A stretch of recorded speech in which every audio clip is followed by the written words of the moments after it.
I see familiar faces. Natalie, Yeah. Right up front. Hello, Eileen. hi.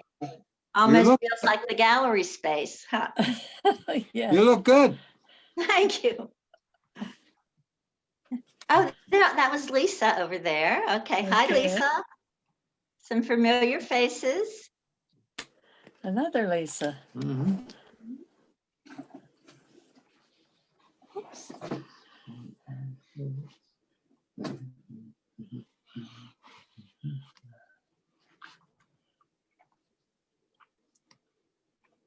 Quiet group. Hi, Lisa Knoll. I know her. Pardon? I know Lisa Knoll. I can't see her though. Oh, okay. Hello. Hi. Hello. She said hi. Good to hear you, even though I can't see you. Maybe I'll turn it on. I was finishing eating. Is it good if we leave it on unmute or should we? I'll probably mute everyone before we Okay. get started. Right now, Okay. we're just chatting, so ahead. I'll leave everyone unmuted. But yeah, when Eileen starts, I'll mute everyone. This is the first time we've tried a library program on Zoom, so wish us luck. I was missing you, Natalie. Thank I'm you. glad you showed up, you two. Good to see you. Because I'm used to you sitting in the front row at the gallery Right. space. Mhm. Yes, this is so good, Eileen. Oh, These thank you. programs are so good. Where else Thank have you been doing these? I haven't. I Oh, don't have any, since the pandemic, I don't have any other outlets. I used to speak at a lot of churches, but a lot of churches aren't doing that anymore. right. So thank God for Mark and introducing me to Zoom, overcoming my resistance. And I really do appreciate it. We're doing about once a month, right, Mark? We're aiming for It's a what series program? now. It's Elaine, do you want me to start the introduction? Sure. Yeah, Is it 2:30? Just to segue from what Eileen was saying, it's a series now. It's just about every month. It has for the last 3 months at least, and I think we've been pretty much every month, I think. Yes. The series is called Pandemic Protection.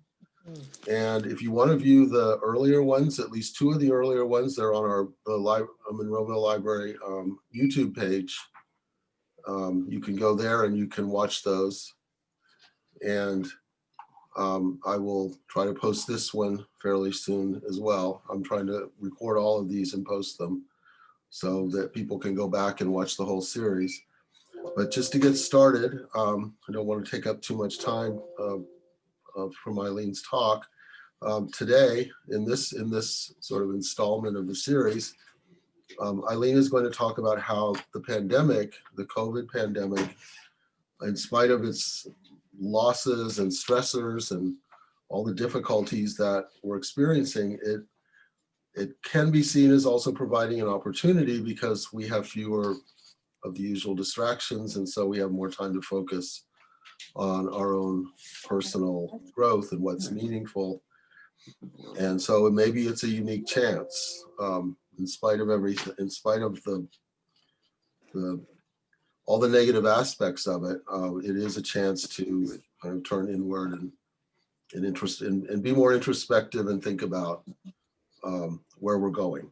So Eileen will talk about habits, which when practiced regularly, will pave a path to being your best self, and at the same time easing the pandemic's daily challenges and difficulties. So without further ado, please join me in welcoming Eileen Colianni. Thank you, Mark. Thank you so much for all you do to make this possible. And to thank each of you for making time to be with us today. And as Mark described very clearly, this has been a series. We call it Pandemic Protection. But of course, what kind of protection are we alluding to? We expect you to protect yourself from the disease, according to Dr. Fauci, our trustworthy guide. But our protection is aimed at providing you with mostly psychological resources and armor, because the uncertainty is relentless. So with uncertainty, dealing with uncertainty is very taxing, isn't it? I mean, don't we want to know what's coming up? But we cannot know yet. We know that there's a surge, we know that there's a variant strain, and there's confusion about the vaccine. So because of all that uncertainty, there are emotional storms in America and other countries, I'm sure. But I just read that the majority of American adults have reported that the anxiety, fear, and depression of the pandemic has negatively impacted their mental health.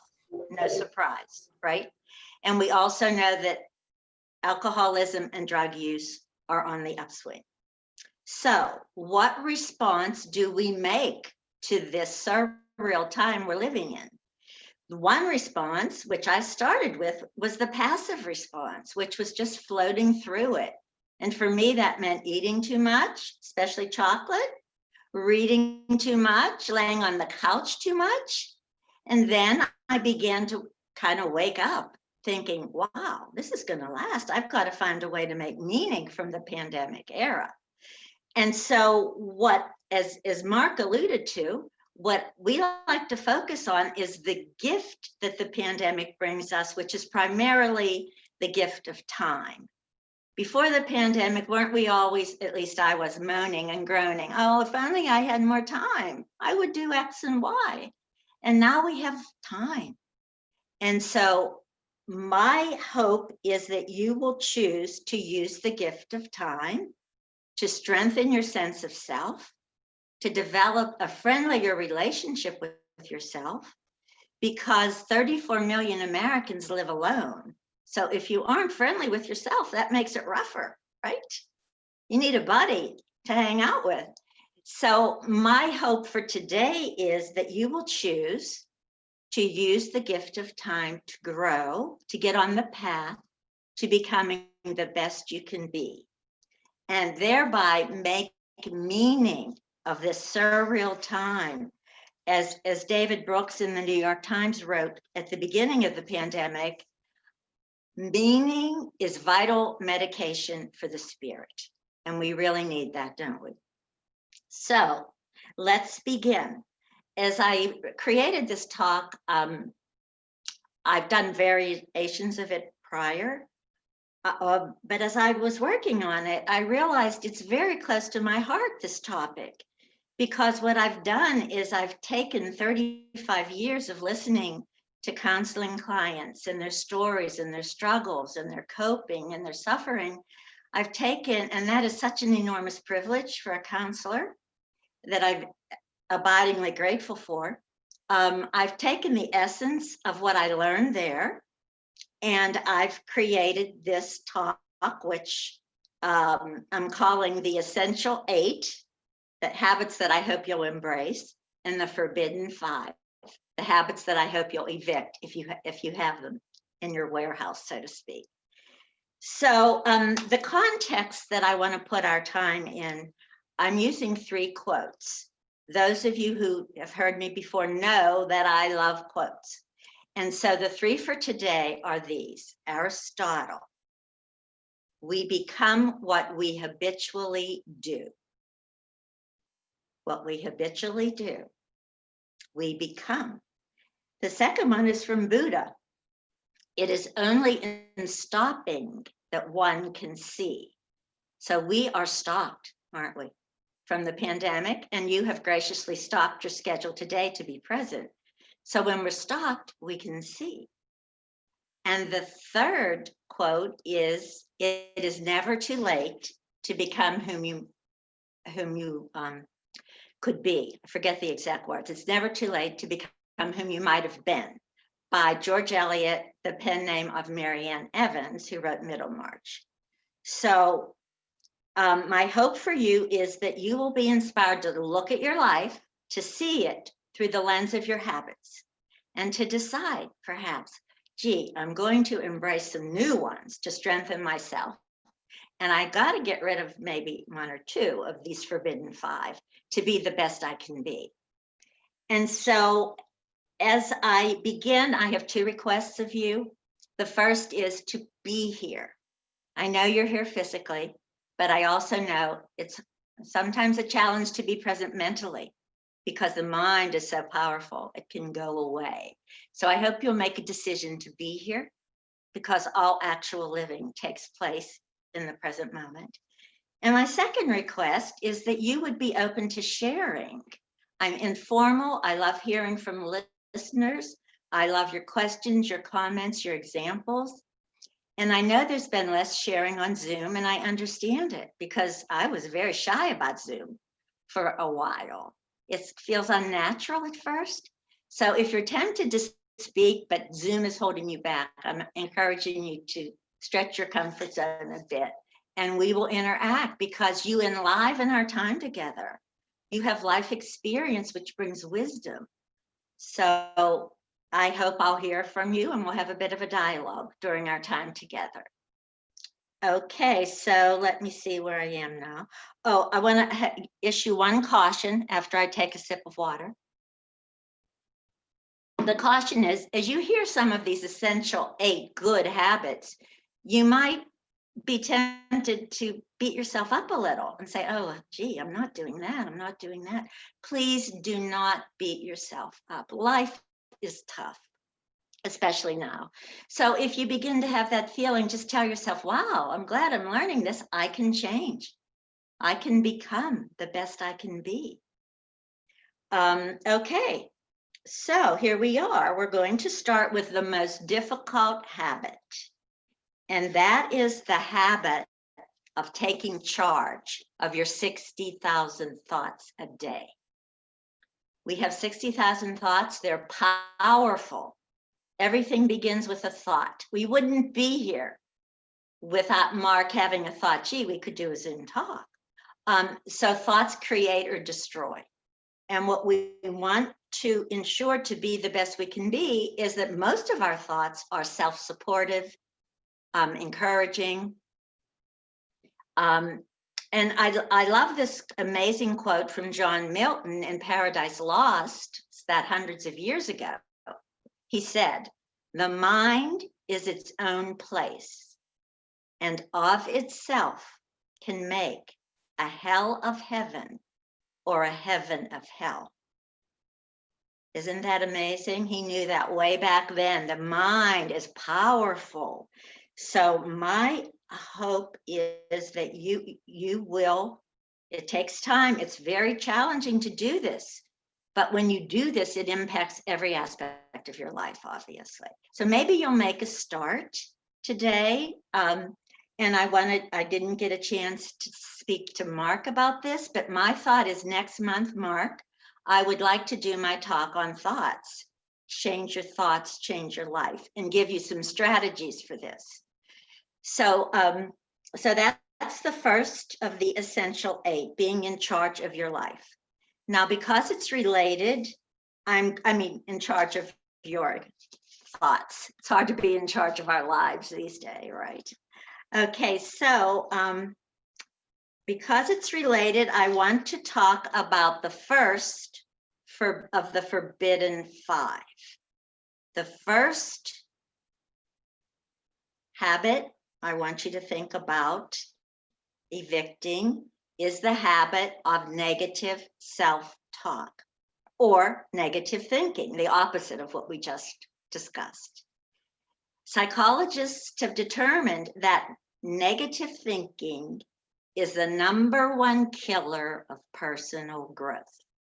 So if you're committed to growth, as I hope you are or will be, then this is something to pay attention to. What do I mean, negative self-talk? Well, briefly, worrying. Is that familiar to anyone?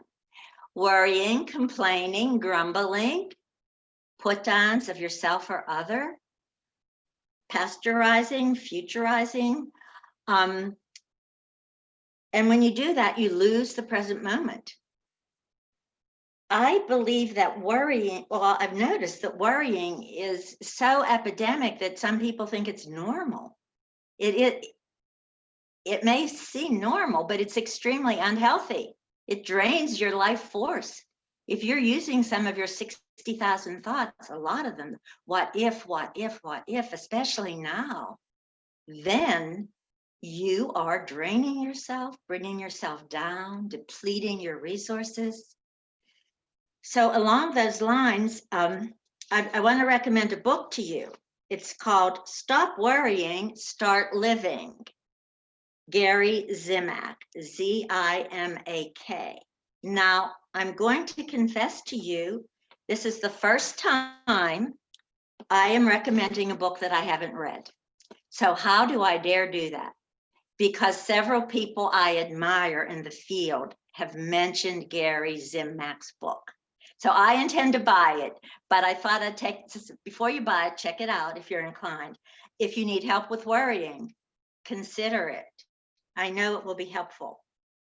Okay, any thoughts about the first habit before we move on to the second?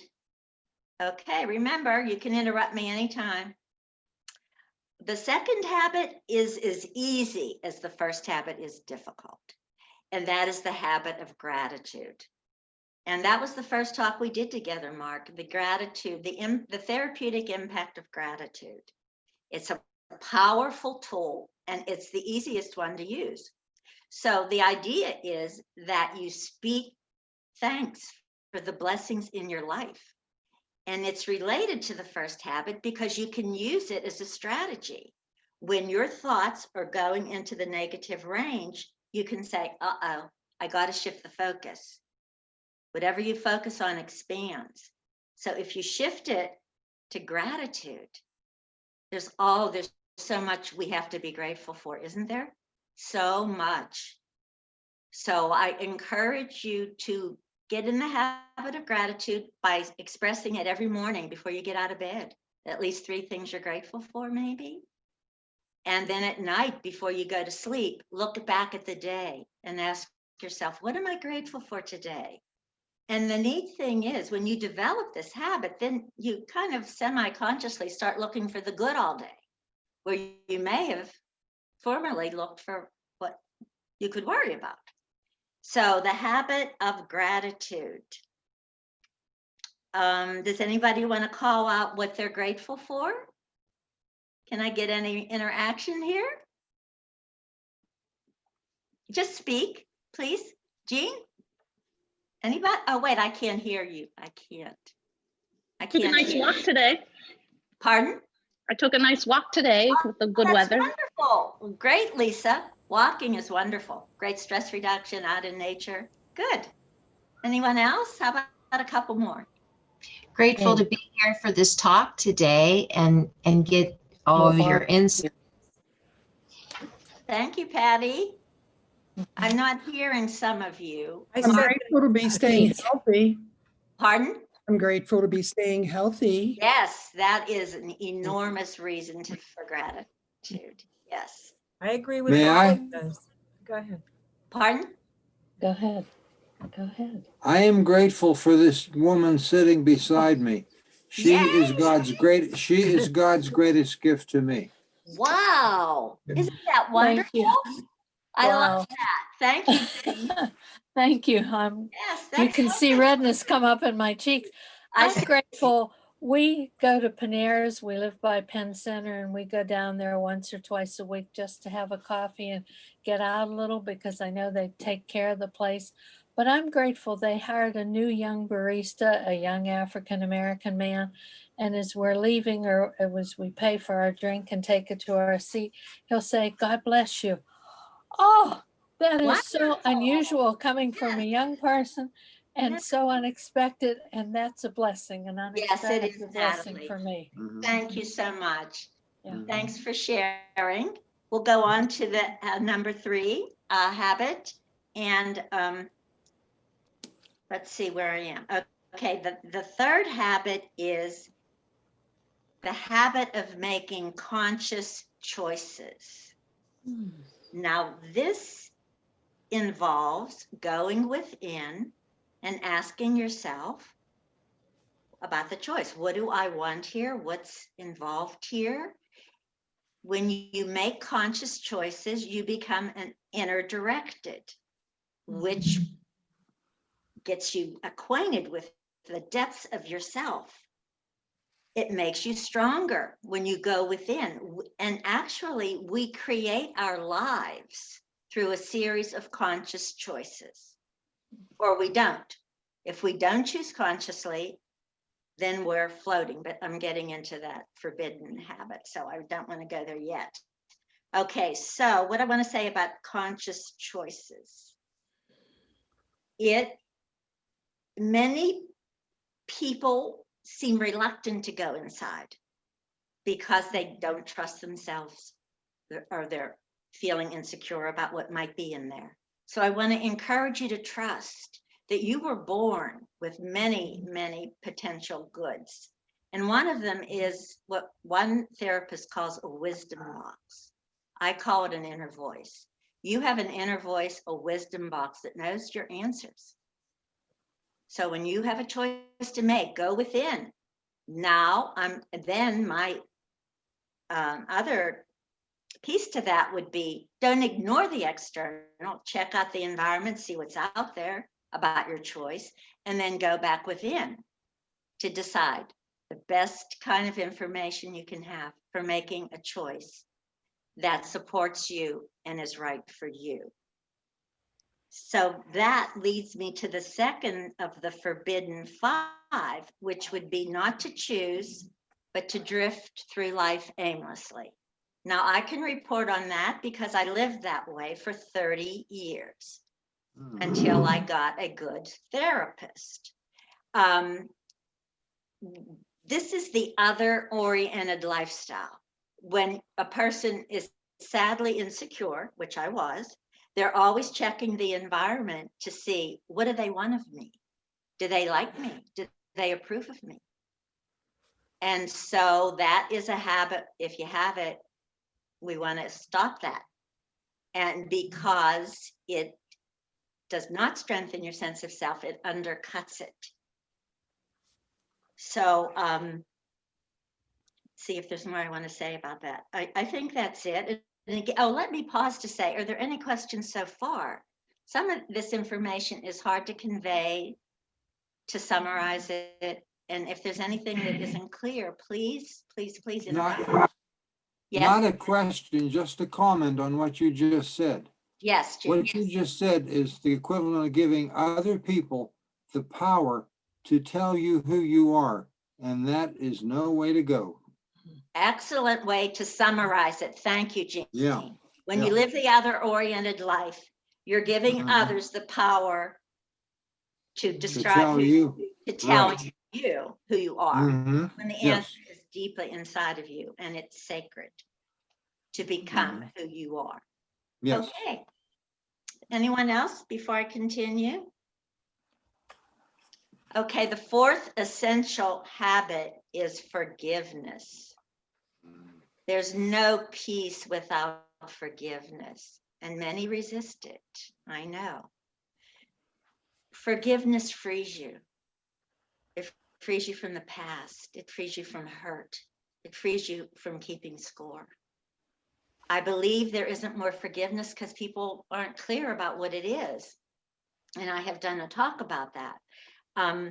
But briefly for now, let me just say forgiveness is not a simple decision. It's a process where you have to grapple with the feelings and talk to someone about it.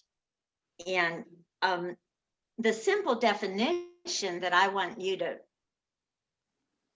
take in is that it simply means you're willing to let go of vengeance, resentment, of believing that other person owes you something. Just a willingness to let go gives you freedom. Now, the third forbidden habit, of course, is unforgiveness. Unforgiveness does such damage to you because holding on to grudges and resentments hurts your body. It clouds your mind. It affects your thoughts for sure. You're going to be thinking about this, pushes blessings to the edge, the periphery of your life. And so, as one writer, many people quote this: unforgiveness is like taking poison and hoping the other person will die. So, that's all I can say about it for now. But it occurred to me then at this point, the first 4 habits I chose, I must feel strongly about, because I've given a talk about each one of those 4 habits. And I didn't have that in mind when I chose them. But the first 4 obviously are powerful to me, and I hope to you. Now, I did want to say that I chose essential 8 habits, but that is, I know, subjective. You might choose different ones, but there are some that I deem crucial, and there may be others that you deem crucial. I just want to say that I'm not putting that out as, hey, it's only these essential 8. So, shall I continue? Please. Can I throw something in? Sure, Jean. On forgiveness. Those of you who pray, when you say the Our Father, you ask God to forgive you as you forgive others. And if you say that, you darn well better believe it and practice it. Mhm. Thank you, Jean. And that Yep. gives me a chance to say, I Yes. was just gonna say, I think the forgiveness is probably, to me, seems like one of the hardest. Because I yes, feel like the other ones that you listed play into that. That's where you get the negative thoughts yes, and something that absolutely. happened in the past. Absolutely, Lisa. Yes. And I agree with you. It's one of the hardest. And you know, the aphorism, to err is human, to forgive is divine. And so, as Jean said, to me, it does take some divine help. Yeah. I'm often reluctant to speak a lot about that part of life because it's a library, not a church. But let us acknowledge that, yes, forgiveness is extremely hard. We all need it. We've all made mistakes, and we all need to grant it. And we gain nothing if we refuse. In fact, some people identify themselves by their grudges and resentments. So, Lisa, I would encourage you to grapple with it and to see what might help you, maybe to speak to a clergy person. It really helps to talk about it and to express the feeling. Some people try to do it just mentally. Oh, I'm a good person, I'll forgive. But if it's just a mental decision, it probably won't stick. It can also be forgiving yourself too. It can be Oh, forgiving. absolutely, Lisa. It I'm could be so glad either you or mentioned both. Yes, and most people, from my experience as a counselor, most people have the hardest time forgiving themselves. I'm so glad you mentioned that, and I'm going to add that to my notes. Mm. I think it deserves a mention that we must practice self-forgiveness. We are born intrinsically good and worthwhile. We deserve to treat ourselves that way, and certainly with forgiveness. So thank you for that, Lisa. Mark, I don't think the forgiveness talk is on the video, is it? Well, we'll talk about that later, but it might be, if it is, Lisa, it might be good to watch it. You might get some ideas. It's not, but just to let everyone know, I have posted the link to the videos that are available, and the ones that will be posted later will be at the same place. I posted the link in the chat for anyone who wants to go back and see those 2 earlier talks. Okay, thank you, Mark. Okay. Any other comments before we get to number 5 of the essential 8? Okay, well then, number 5 is the habit of self-care. Now, what does this mean? It means it's up to you to take care of yourself physically, mentally, emotionally, spiritually. And if you haven't, for some of us, that could be called reparenting. If we didn't get the parenting we needed as a child, then it's up to us to do it, to take good care of ourselves, because we deserve that. Now, there's so much that I could say about that, but I want to just mention 2 aspects of self-care. And the one is emotional, because because the storms of the pandemic are so emotional. So to take care of yourself emotionally, it's important, this is the summary, to let yourself know what you're feeling: anger, sorrow, fear. The other one is joy. That's usually not a problem. So we want to express that emotion and talk to someone about it.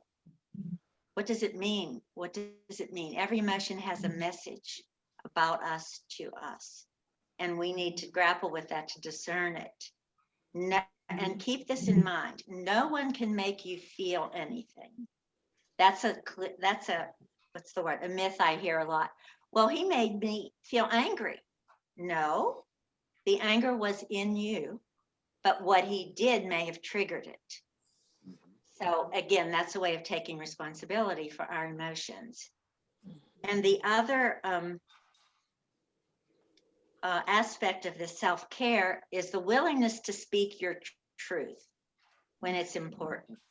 A lot of people hesitate to speak truth if they think it's going to be disapproved of or hurt somebody. And one of the things I heard a lot in counseling is, let's say somebody treated a client with terrible disrespect. And I might say, well, did you tell him? Oh, no, I didn't tell him because it won't change him. That's not why we speak truth. We speak truth to strengthen our sense of self. So it's up to you to decide, is this a truth I need to speak? And, you know, if it's to your boss or somebody and it seems risky, at least speak it to a friend. And I'll never forget this little scene from a talk I gave about this. And I can remember it. It was at the Oakmont Library, and a woman raised her hand and she said, Eileen, I'm 84. And last week I said no for the first time in my life. And we all applauded her. It took her 84 years, but she learned to speak her truth, reminding us that it is never too late to be whom you might have been. It's all there potentially. It's up to you to make the choice. Choice is a power to actualize it. Okay. Oh, I wanted to give the fourth forbidden habit right now because it's related to this. It's stuffing the feelings, stuffing the truth. In other words, repressing things that you need to express. And what will happen? It hurts your body and it clouds your mind. And I love the fact that William Shakespeare, like John Milton, knew this. In Macbeth, Shakespeare says, give sorrow words. The grief which does not speak whispers to the overwhelmed heart and bids it break. Isn't that amazing that he knew that? And in those days, people dying of a broken heart was a certifiable cause of death. So let us express. Self-expression is a building block of self-esteem. It was hard for me because I used to be painfully shy, believe it or not, I was. And it's such a relief to be able to express. So I pray that for all of you, that if you need help in that regard, just do it, practice. Okay, let's see, where am I here now? To the sixth habit is a fun one. You ready for a fun one instead of a heavy one? Creativity. Creativity is a wonderful habit. It's one of our highest gifts. We were all created by a creator, whatever you want to call that. And creativity, we all have it. And I'd like to know if you're expressing yours. Would anybody like to call out their creativity actions? Anybody? Come on. Now I'm going to tell a story of a creative project I witnessed. I won't name that because the person I think is here and it doesn't seem like she's saying it. So I'm going to share this with you. I saw a woman making a quilt for her son out of t-shirts from his whole life. Isn't that awesome? She chose t-shirts that had some, with pictures or words, and she was making a quilt. Wow. I can hardly sew a button, so that's not my form, but what a neat way to use creativity, right? Come on, somebody else say what they do for creativity. It doesn't have to be fancy like that one. Natalie? I've been crocheting a lot, just making afghans, and Yes. it keeps me busy if I'm sitting watching the boob tube. Plus, you're creating something that will be lovely and someone will use. Yes. How about cooking? Yeah, I've been trying new recipes. Lisa? Lots of new recipes. Nothing fancy, but just new, healthier Good. recipes. And I Feels bake bread. I learned to bake bread, which I'd never bread. done from scratch. Oh, wow. Good for you. Yeah, just since the pandemic. Yes. Good use of the time. Yes. Anyone else before we move on? Creativity? I see a smile down here. Dills, is that your name? Dills?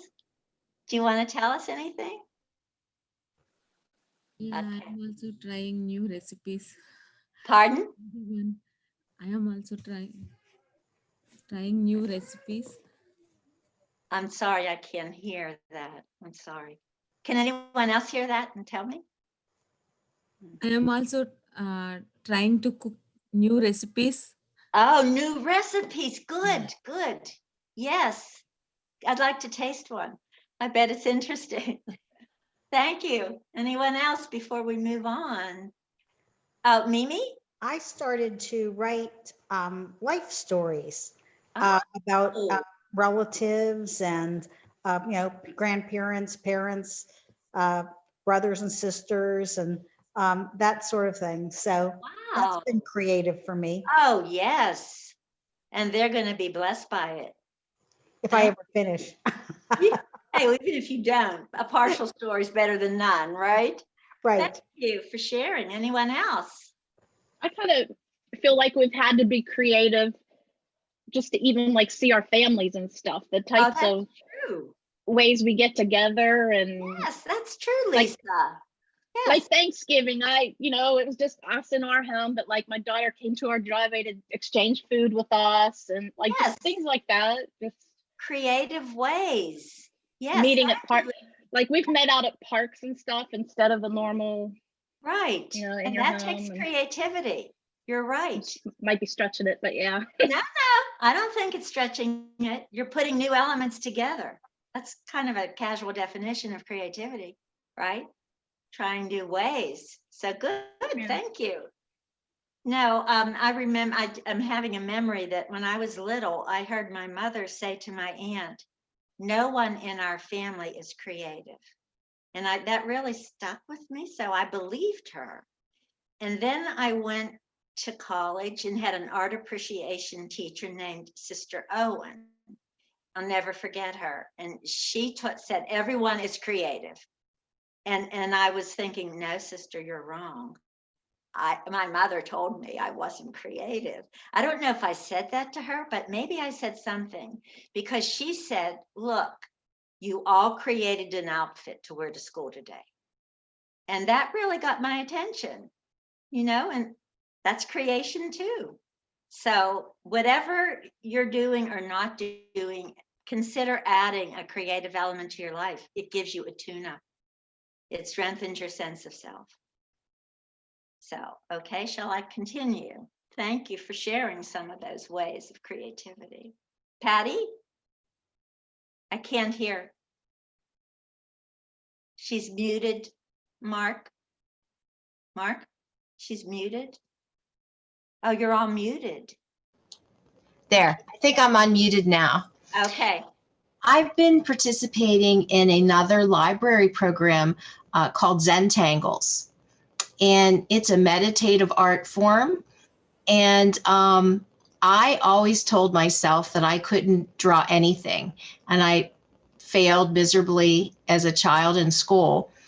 And I was intrigued by this because it basically said you didn't have to have any experience, in art. And there's only 5 strokes that you learn. And I've really amazed myself at some of the beautiful things that I've been able to draw when for all these years I thought I can barely draw a stick figure. So, and it's done on Zoom. And I would invite anybody who's interested in trying it. It's sponsored by the library. So it's a great program and the teacher's wonderful. Wow, thank you, Patty. I think she was on one of our Zoom meetings. Sue Scheid, is that her name? Susan Schneider. Schneider, yeah. Oh, that's wonderful report. So you discovered something new about yourself. We have so much we can keep discovering about ourselves. I'll Thank post the you. link in the chat for anyone that wants to go and register and sign up for the For the classes. They're 2 a Zentangle. month, first and third Wednesday evenings. Thank you, Mark. Yeah, Patty, do you have any to hold up to show us? Oh, that's a great Okay, wait a second. Great It sounds idea. interesting. All right. Well, you work on something called tiles. They're about 3.5 inches. So let's see. Can anybody see this? Let's see. I'm trying to get it for the camera. Is that focusing? It's a different form of drawing, and I don't know if you can. Okay. That's interesting. Mhm. Yes. Yeah. So it's just, and you can just be creative. She'll give you suggestions, and it's just an expression of what you feel like doing. And it's about 1.5 or 2 hours maybe, and you totally lose yourself in the process. So that's why it is meditative. It's just very relaxing, no pressure. So I went out on a limb. I usually wouldn't share this, but See that? Did it feel good? And Lisa, thank you for asking. yeah. Yes, very nice exchange there. Yes. Okay. Anyone else before we continue with habit 7 of the essential 8? Okay, well, habit 7 is to stay connected. We've talked about this earlier in another context. It's always good to stay connected. During the pandemic, it's crucial. So there are 2 ways I want to talk about it. Friendship. Friendship is so important. Now, in Proverbs, it says, friends are good medicine. And what do friends do for us? It's wonderful to be known, to be understood, to be accepted by a friend, to have empathy if you're dealing with something, to celebrate your joys. There's so much that friendship brings us. And so I hope that if you aren't in the habit of it, that you can begin it. It's priceless to have. It doesn't have to be a lot. A 1 or 2, 3 good friends who know you. It's a wonderful feeling to be known and understood. Can you relate to that? And then the other way to stay connected is through a community. It might be your church, your neighborhood, your workplace, a volunteer activity, but the idea that you're joining with a group and you have a similar goal is very strengthening.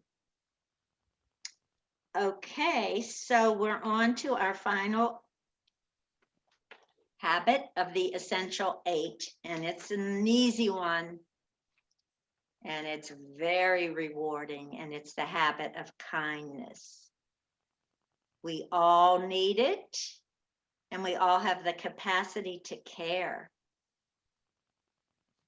So we can do it several ways. We may not be able to visit, but we can send notes in the mail. We can call lonely people, especially. We can text even. And before we had masks, I would recommend, I still recommend it, but a smile is a form of kindness. And I want to tell you 2 mini stories about the power of a smile that I experienced. And then you might have one you want to share.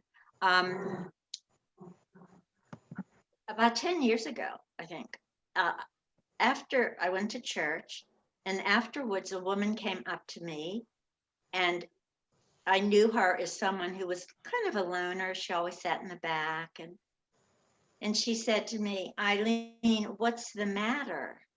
I said, what do you mean? Nothing's the matter. Why do you ask? And she said, you didn't smile at me when you came in. Now you see what a wake-up call that was? Mhm. I didn't realize I was smiling at her.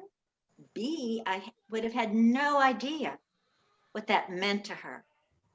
So again, it's limited now with our masks, but keep in mind that a smile, we never know what difference it's going to make. And here's the life-changing difference the smile made for me over 50 years ago. When I was a freshman at Mount Mercy, now Carlo, the professors were standing around telling us about their department, I mean, the heads of departments, recruiting majors. And I didn't know what I wanted to do. I was the first one in my family to go to college. Wasn't raised with books even. At any rate, I didn't know what I was going to do. And then as the professors went around the circle, one of them smiled at me. And that was it.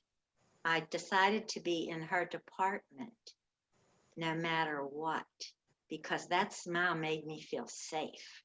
I was a scared little freshman. Not little, I've never been little, but I was afraid. And when Sister Rita Flaherty smiled, her Irish smile and her Irish eyes were shining. That was it. I'm just blessed that she wasn't a chemistry person, that she was psychology. So we had a 40-some-year-old mentorship, and I was with her during her dying time. So it was a huge gift. But anyway, the smile, and I've said this in other talks, and Mother Teresa said, peace begins with a smile. Smile at 5 people today, whether you feel like it or not.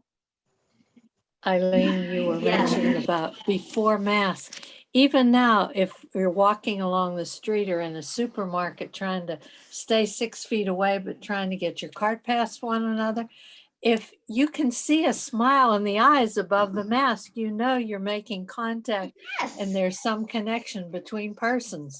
You don't know them, you don't know who they are, but you can tell their eyes are smiling. Isn't that amazing how you can do that, Natalie? Thank you for naming that. Yes. That is really true. So let us smile behind the mask and the eyes will show it. Yes. Eileen, I have something to share in that I think your smile, Wait, who's speaking? it's Elaine. Okay, I can see you, Elaine, but hi. Okay. I'm saying that smiling can come through even over the phone, just like through the eyes above the mask. I've been trying to, it's almost become, I don't want to say, it's almost become I don't want to use the word game. I'm trying to think of another word to use, that it's so important to me when I'm talking to somebody over the phone to tell them how much good they did for me, how patient they were, how they were tolerant with my questions, my series of questions, if it's somebody at a doctor's office or something, how helpful they were, how special they are.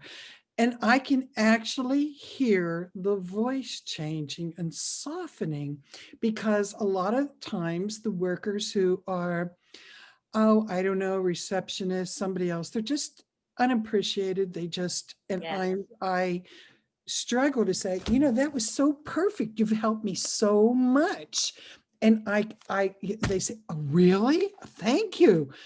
And I think that's worked for me. So it makes me feel good. It's yes, Elaine, that is a wonderful habit. So you're expressing gratitude to others for right. And the it's conversation or the way they handled your questions. I love that. That's the habit of gratitude through another lens, so to speak. Well, it's even gotten my husband, if he's listening to me in the background, it's even gotten him to smile. He's like, what? Listen to this. And I'm just mucking it up and I make it sound like I really appreciate you. And they go, really? It's just wonderful. It's just become almost sort of like something that I need to accomplish with every phone call, is to get somebody on the other end to just change their voice and smile. Aha. I'm sorry, I'm getting really excited about it. Oh, 'cause Elaine, I love that. Thank you so much for sharing. We can all do that. Mhm, That will help our embed gratitude in our lives. mhm, think a mhm. similar thing is that in some cultures, it's very important to greet people when you first see them. Even people you see every day, but definitely people, when you approach a stranger, you say good day, good morning, especially French-speaking cultures, it's a requirement. And I've Oh, noticed that here, it seems like people don't do that a lot of times. They just well, walk up to you and start talking, or they say nothing at all. And right. I think that's alienating. I think it is. There is something. There's just something comforting Yes, about a culture where you say good morning, good day, good afternoon, something like that before you start talking. it's so gracious, Mark. Yes. Thank Mhm. you for that. And we can all do that. Yes. Okay, thank you. I was going to share, I think it was Elaine that shared the story about the smile over the phone. Yes. And it reminded me of a wooden plaque I have. And it says, be the change you want to see in the world. And so I see that, Elaine's trying, with her every phone call to try to elicit a change in someone, a positive response. And I think so many of us have felt down, because of the environment and everything that's been going on, the pandemic, et cetera, that that's a nice way to be the change you want to see in the world. Wonderful. Thanks, Patty, for sharing that. Yes. Well, I'm going to wind down and then we'll see if there are more questions or discussion. Okay. But I have to name the fifth forbidden habit, which is addiction or escapism. So I'm going to review the five, the forbidden five. Negative thinking, negative self-talk. The second one is not making choices, but floating through life in an outer directed way. I'm not sure of the order now. Can someone help me? The third was, but stuffing your feelings in your truth. What's the fourth? I'm missing one. Can anybody help me here? Before I Forgiveness. get to, what Forgiveness. is it? Oh, of course, unforgiveness. How could I forget that? And then the fifth would be escapist behavior. And some of it may not be an outright addiction, but you want to ask yourself, am I overdoing this behavior? Like I did in the early months of the pandemic, I really did overdo the eating, the chocolate, the reading. So we want to look out for escapist behavior because that means our life will be out of balance if we are indulging in escapist behavior. I mean, that used to be things like shopping, even exercise, busy all the time. A habit that looks fine on the surface, but if we overdo it, it hurts us. And then it's related to an outright addiction, of course, which is sad and tragic, and people need help with that. Drugs, alcohol. And, I was interested in reading that the Greek roots of addiction are nailed to. So when you have an addiction, it's like you're nailed to. So if that pertains to you or anyone you know, I hope that you would find a way to get help for that. And okay, so I want to remind you or tell you, maybe you don't realize this. So the essential 8, shall I repeat them? Eileen, I missed number 6 because I had number 5 was creativity. And then we went to 7, stay connected, but I didn't write anything for 6. Okay, well, let me start from the beginning, Patty, Okay. because 6 I do have is creativity.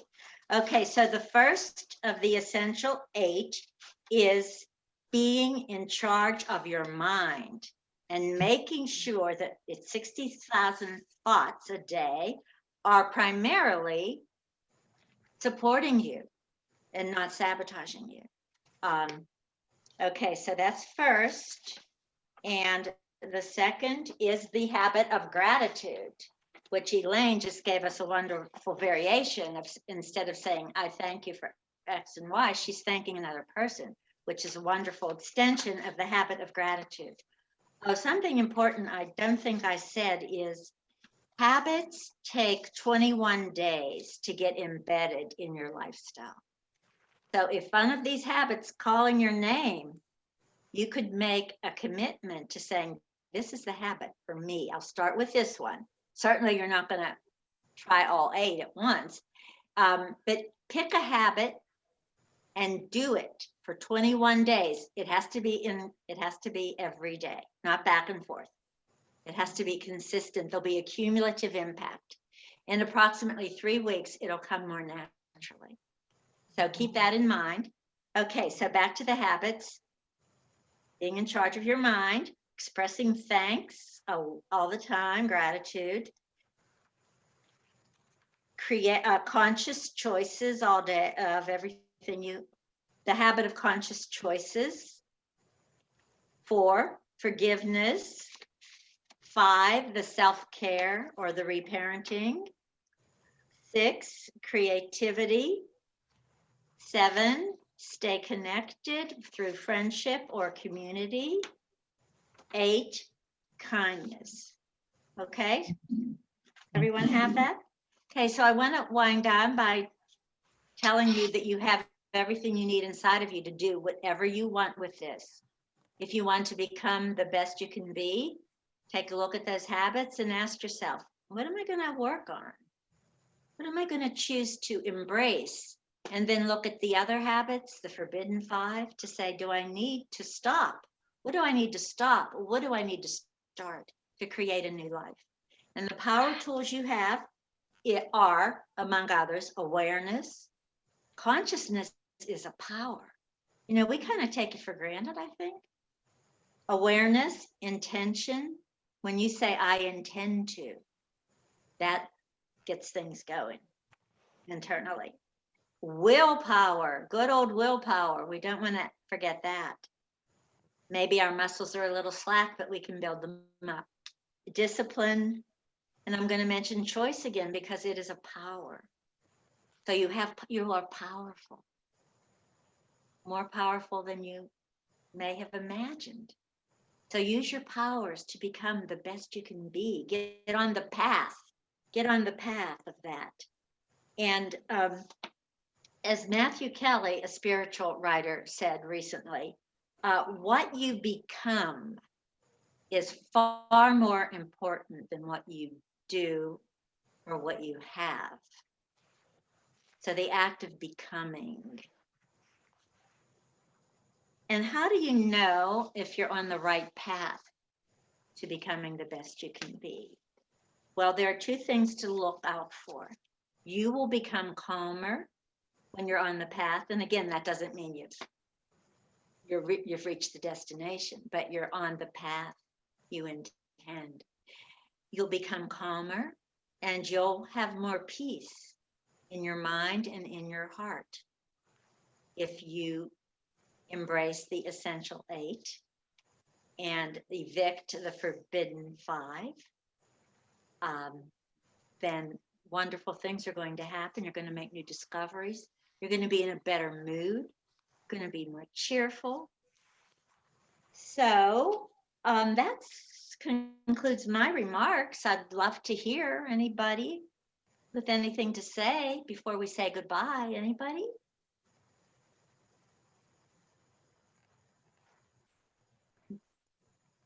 Okay. I think this was a wonderful talk, Eileen. This was great. Thank you, Patty. Really appreciate it. Thank you so much.